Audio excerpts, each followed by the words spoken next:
नमस्ते विद्यार्थी मित्रांनो, वर्ग 7वा स्कॉलरशिप विषय गणित एक्झरसाइज 8.1 मधील प्रश्न आपण या व्हिडिओमध्ये बघणार आहोत. हा व्हिडिओ बघण्याच्या अगोदर नवनीत पब्लिकेशनच्या पुस्तकामध्ये जे याच्या संदर्भात महत्त्वाचे पॉईंट्स दिलेले आहेत ते एकदा समजून घ्या, म्हणजे या व्हिडिओमधील प्रश्न तुम्हाला समजणे सोपे जाईल. Question 1. If 24 is added to 4/7 of 3/4 of a number, the result is the same number. What is that number? म्हणजे एखाद्या नंबरच्या 4/7 चा 3/4 मध्ये 24 जर ॲड केले तर ती सेम नंबर येते. आता पहिल्यांदा 4/7 ऑफ 3/4 याचा अर्थ बघूयात. म्हणजेच 4/7 इंटू 3/4 हे झालं. हे 4 कॅन्सल झाले, म्हणजेच याचा अर्थ होतो 3/7. म्हणजेच मग या कोणत्या नंबरमध्ये त्याचा 3/7 केला आणि 24 ॲड केले तर तीच नंबर येते. तर आपण ऑप्शन बघूयात. मग 42 चा अपॉन 3/7 काढला. 7 1 जा 7, 7 6 जा 42, 6 3 जा 18 आणि काय ॲड करायचं आहे 24. 8 + 4 12, कॅरी 1 2 2 + 4 42. म्हणजे याचा 3/7 किंवा याचा 4/7 आणि त्याचा 3/4 काढला आणि त्याच्यामध्ये 24 ॲड केले तर तीच नंबर येते, म्हणजे ऑप्शन नंबर 42. दुसराही तुम्ही एखादा चेक करू शकता. समजा हे आपण 24 याचा आन्सर आहे सगळे धरला तर मग 24 इंटू त्याचा 3/7. इथं 7 इथे डिव्हिजिबल होणारच नाही, त्यामुळे ते इथं 24 घेऊन काय अर्थ नाही. हे 49 घेतलं सपोज. 49 चा 3/7 काढला. 7 1 जा 7, 7 7 जा 49. हे किती येतं 7 3 जा 21 आणि त्याच्यात किती ॲड केले 24. किती येतं 4 + 1 5 45.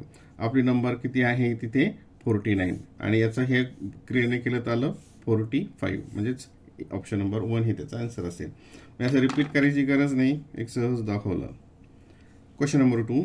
Which of the following number is greater than 5/7 but smaller than 11/14?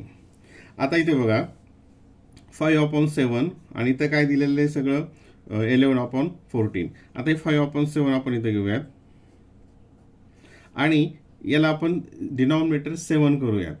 मग 7 करायचं म्हणजेच काय करायचं, याला 2 ने डिव्हाइड करायचं, न्यूमरेटरला आणि डिनॉमिनेटरला. मग न्यूमरेटरला आणि डिनॉमिनेटरला 2 ने डिव्हाइड केलं तिथं काय येईल 2 5 जा 10, नंतर 1 रिमाइंडर येईल. तिथं पॉईंट दिला 0 घेतला 10 होईल 2 5 जा 5.5 आणि खाली येईल 7. आता इथे ह्या दोघांमधली number which is following is the greater than this and smaller than this. आता 6/7 इथं 6/7 येते का नाही, ही याच्यापेक्षा मोठी होते, म्हणजे हे येणार नाही. नंतर 4/7 येते का, ही इकडे येते, ही पण येणार नाही. आता इथं 2 राहिल्यात 16/21 अँड 19/21. तर आपण काय करूयात, आपल्या इथं डिनॉमिनेटर 7 पाहिजे, याला 3 ने डिव्हाइड केलं तर इथं 3 ने डिव्हाइड केलं तर इथं डिनॉमिनेटरला 7 येईल.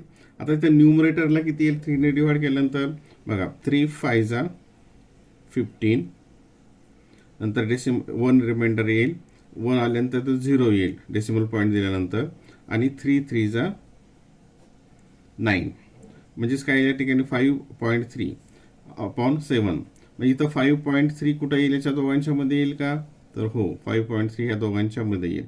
म्हणजे ऑप्शन काय असेल option number 2.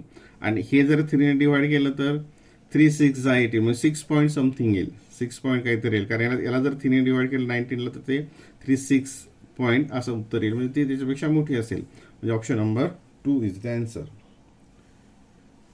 Question number 3. 3 integer 1/10 into 3/10 plus 1 integer 2/5 divided by 20. सोपं आहे. आता इथे याला आपण हे मिक्स फ्रॅक्शनचं इम्प्रॉपर फ्रॅक्शनमध्ये कन्वर्ट करूयात.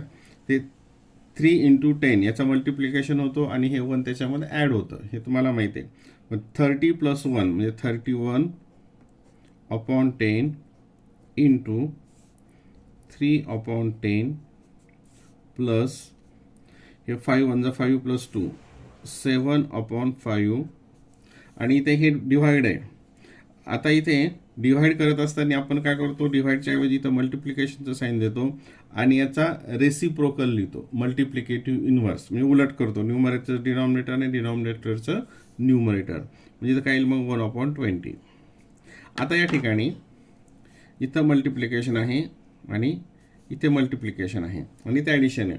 मग अशामध्ये काय करतो असतो आपण, मल्टिप्लिकेशन अगोदर करून घेतो आणि नंतर मग ॲडिशन करतो. मग आता याचं मल्टिप्लिकेशन 3 3 जा 1, 3 3 जा 9, 93 अपॉन 10 × 10 100 प्लस 7 × 1 7, 5 × 20 100. आता डिनॉमिनेटर सारखे आहे म्हणजेच काय होईल, न्यूमरेटरची ॲडिशन होईल. 93 + 7 100 अपॉन 100 आणि 100 अपॉन 100 म्हणजेच काय 1. 100 डिवाइड केलं म्हणजे 1. Option number 2.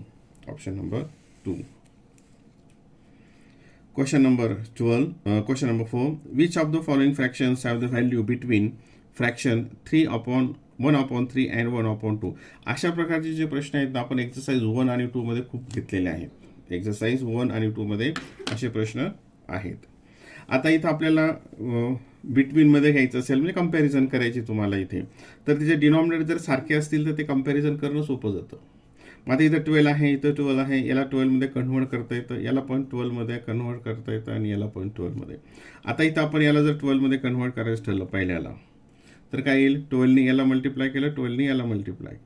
12 मध्ये कन्व्हर्ट करायचं म्हटलं तर याला 4ने मल्टिप्लाय करावं लागेल, न्यूमरेटरला आणि डिनॉमिनेटर आपल्याला 12 करायचे आहेत. मग 4 1 जा 4 आणि 4 3 जा 12 आणि याचं जर घ्यायचं असेल तर 6ने मल्टिप्लाय करावं लागेल. 6 1 जा 6 आणि 6 2 जा 12. आता याच्या मधला पाहिजे बिटवीन. आता इथं बिटवीनमध्ये कोणता येईल, हा 9 याच्या मोठा होईल. इथं आता डिनॉमिनेटर सारखे झाले, इथं मात्र 4 आहे, मग याचं पण आपल्याला 12 करावं लागेल. मग इथं 3ने मल्टिप्लाय करावं लागेल. मग याच्या ऐवजी कोणता येईल, 3ने मल्टिप्लाय केलेलं 3 अपॉन 3 4 जा 12. मग आता याच्यामध्ये कोणता येतो, या ठिकाणी 5/12. हा 9 मोठा होतो, हा पण मोठा होतो, हा मध्ये येतो आणि हा छोटा होतो, म्हणजेच option number 3. Option number 3. Question number 6. 6.75 × 5.5 + 5.5 × 3.25. आता हे उदाहरण आपल्याला असं डायरेक्ट कॅल्क्युलेशन करून अवघड जाईल, तर त्यासाठीचं काही फॉर्म्युलेज आपण अभ्यासलेले आहेत पुस्तकामध्ये. काय होतं फॉर्म्युले, सपोज असं असेल, A × B + B × C. याच्यामध्ये कोणता कॉमन फॅक्टर जातो, हा B कॉमन आहे. मग आपण काय करतो, हा B ब्रॅकेट बाहेर काढला आणि ब्रॅकेटमध्ये जे उरलं A + C. इथं प्लस असेल तर इथं प्लस येईल, इथं मायनस असेल तर इथं मायनस येईल. ठीक आहे, म्हणजे हा जो फॉर्म्युला आहे, या फॉर्म्युल्याचा उपयोग करून हे उदाहरण आपल्याला सोडवणं अत्यंत सोपं जाईल. आता इथे मी परत हे इथं मांडणी करत नाही. आता इथं हे मल्टिप्लिकेशन आहे आणि हे इथं परत मल्टिप्लिकेशन आहे आणि इथे ॲडिशन आहे. पेनाचे पॉईंटेड लक्ष असू द्या. आता इथं कोणतं कॉमन येईल, 5.5 आणि 5.5 दोन्हीकडे आहे. मग इथं 5.5 इन ब्रॅकेट हा काढल्यानंतर इथं काय आला, 6.75 प्लस आणि हा काढल्यानंतर आला 3.25. हे 5.5 इंटू याची ॲडिशन केली, 5 + 5 10 कॅरी 1, 7 + 2 9 + 1 10 कॅरी 1, 7 + 3 10, 10.00 म्हणजेच 10. 10.00 म्हणजेच 10. आता 5.5 ला 10ने मल्टिप्लाय करा, वाटल्यास आणखीन एक घेऊयात, याचा अर्थ होतो 10. 5.5 ला 10ने मल्टिप्लाय करायचं म्हणजे काय, हा डेसिमल पॉईंट 1 डिजिट पुढे सरकवायचा, म्हणजे तो काय येईल 55. काय येईल 55. Option number 1. Option number 1. Question number 6. If 2/5 म्हणजे 2/5 of a book and 10 additional pages are read, म्हणजे किती त्या पुस्तकाचे किती पेजेस असले, 2/5 and 10 additional pages are read, 110 pages of the book are left, आणि किती उरले, 110 left. How many pages does the book have, त्या पुस्तकामध्ये एकूण किती पेजेस आहेत. आता हे उदाहरण ही तुम्हाला 2-3 प्रकारे सोडवता येतं. आपण इथं ऑप्शन घेऊन हे उदाहरण सोडवूयात. सपोज त्या पुस्तकामध्ये 200 पेजेस आहेत.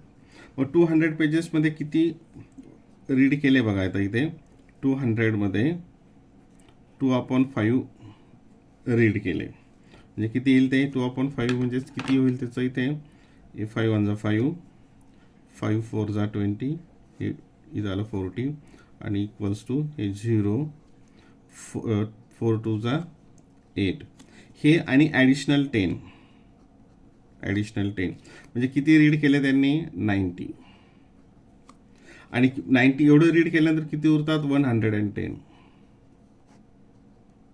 म्हणजे टोटल मग पेजेस किती होतात 9 + 1 10 कॅरी 1 आणि हे 200 किती होतात हे 200 पेजेस होतात. किंवा याच्यामध्ये आणखीन एक्स घेऊन सुद्धा हे उदाहरण आपल्याला सोडवता येतं. Option number 1. Question number 7.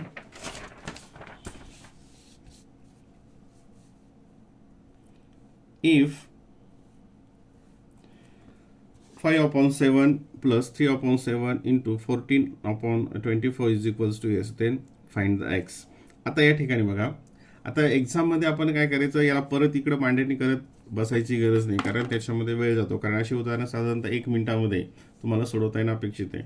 मग आता इथे ॲडिशन आहे, इथं मल्टिप्लिकेशन आहे. तर अगोदर काय होईल या ठिकाणी मल्टिप्लिकेशन होईल. काय होईल इथे मल्टिप्लिकेशन. आता मल्टिप्लिकेशन करत असताना इथं काय कॅन्सल होतं आहे ना, एक न्यूमरेटर आणि डिनॉमिनेटरचा नंबर आपण डिव्हाइड करत असतो एकाच नंबर. आता इथं बघा हे 7 आणि 14 इथं बघा पेनाचे पॉईंटकडे लक्ष असू द्या. 7 1 7 7 2 14 आणि 3 आणि 24 3 1 3 3 8 24 बघा हे 5/7 जसे तसे. आणि याचा मल्टिप्लिकेशन आलं इथं 1 आलं इथं 1 आलं. आता 2/8 आलं.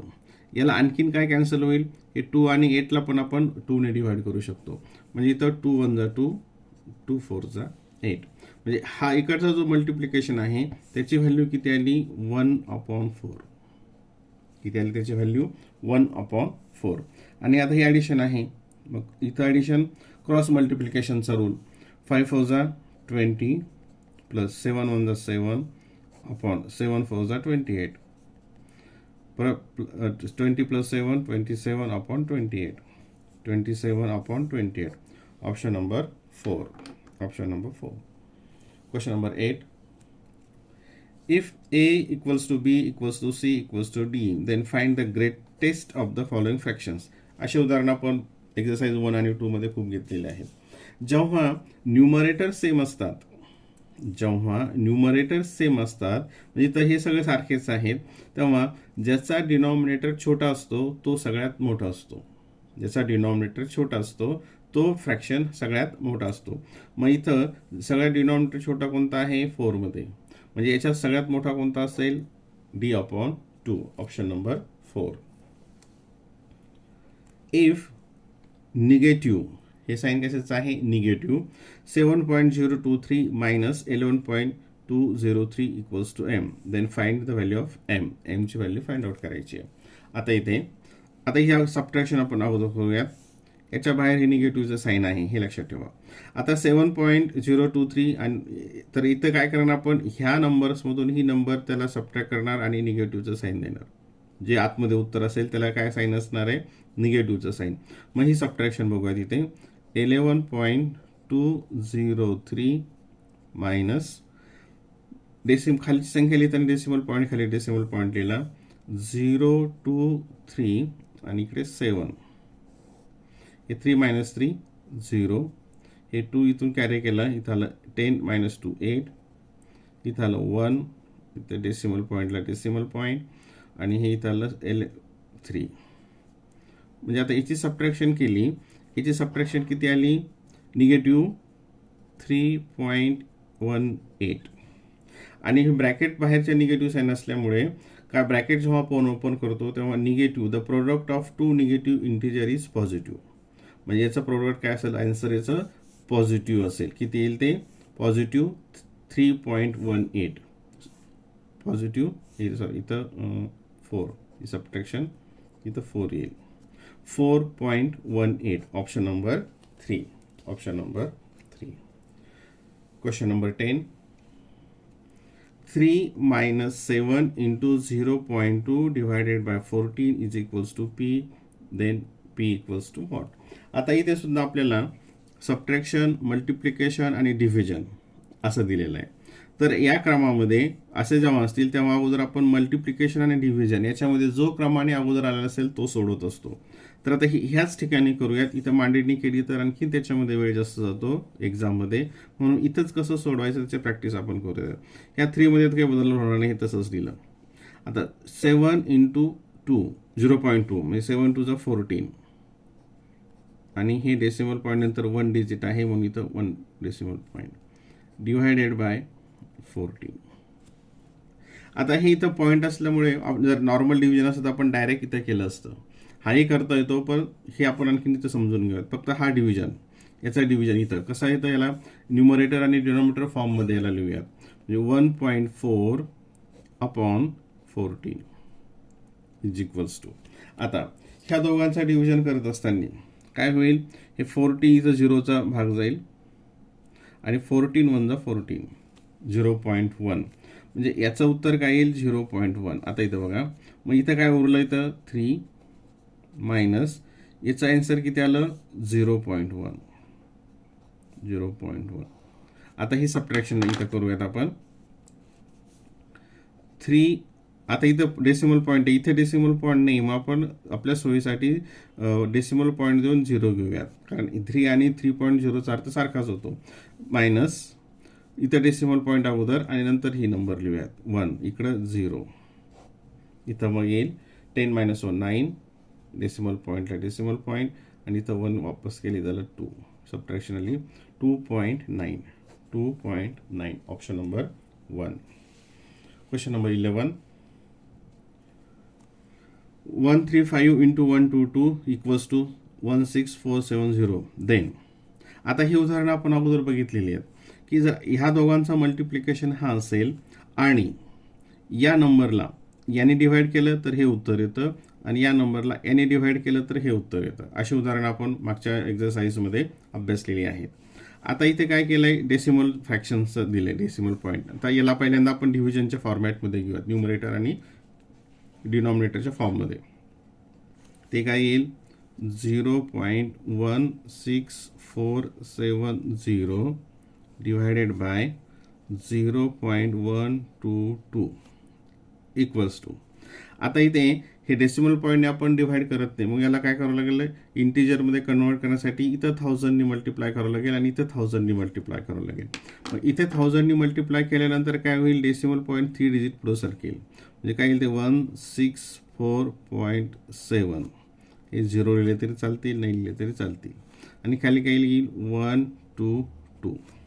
आता याचं आन्सर जसं अगोदर म्हटल्याप्रमाणे या नंबरला याने डिवाइड केलं तर हे आन्सर असेल, म्हणजेच आन्सर काय येईल 122 164ला केलं तर ते 1 पॉईंट आणि काय येईल पुढे 35 1.35. Option number 1. Question number 12. आता हा प्रश्न थोडासा वेगळा आहे, तो अगोदर समजून घेऊयात. 1 अपॉन डिनॉमिनेटरला 1 + 1 परत त्याच्या डिनॉमिनेटरला 1 + 1/4. आता पहिल्यांदा काय करूयात, आपण याची व्हॅल्यू काढूयात. पहिल्यांदा याची व्हॅल्यू काढू आणि तिथे ती मांडूयात. आता इथे बघा, इथे घेऊयात आपण त्याला 4. इथं डिनॉमिनेटर काहीच नाही, म्हणजे 1 घेतला आपल्या सोयीसाठी. 4 + 1/4. मग क्रॉस मल्टिप्लिकेशन 4 × 4 16 + 1 × 1 1 अपॉन 1 × 4 4 म्हणजे 17/4. म्हणजे याचा मल्टिप्लिकेशन किती आला 17/4. आता इथं मांडणी घेऊयात 1/4 + 1 याची व्हॅल्यू किती आली 17/4. ठीक आहे, इथं दिलं 17/4 याचा डिनॉमिनेटर. आता असा एक ह्या जर असा असेल, याचा न्यूमरेटर हा आणि डिनॉमिनेटर काय आहे 17/4. डिनॉमिनेटर म्हणजेच काय, हा याने डिव्हाइड करत असतो आपण. याने डिव्हाइड करायचं म्हणजेच काय, या नंबरला याच्या रेसिप्रोकलनं मल्टिप्लिकेटिव्ह इन्व्हर्सनं मल्टिप्लाय करायचं. मग हे 1 × आणि याचा रेसिप्रोकल काय येईल, याचा उलट होईल. 4/17 इज इक्वल्स टू 4 × 4/17. म्हणजे हे जे एवढं आहे हा भाग, हा जो भाग आहे याचं कॅल्क्युलेशन किती येत आहे, 4/17 याप्रमाणे, या नियमाप्रमाणे. ठीक आहे.